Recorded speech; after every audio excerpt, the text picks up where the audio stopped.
এতিয়া 7:10 হ'ল সন্ধিয়া।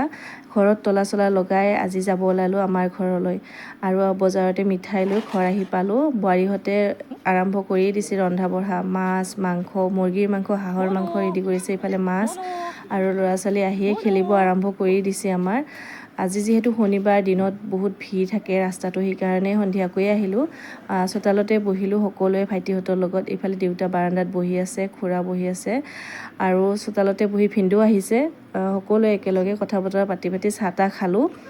আৰু অহাকালি যিহেতু ল'ৰাক হোষ্টেললৈ থ'ব যাব লাগিব, সেইকাৰণে যোৱাবাৰো অহাই নহ'ল। এইবাৰ বোলো মামাক ঘৰৰ পৰা এবাৰ লৈ আহোঁ বুলি সন্ধিয়াকৈ আহিলোঁ।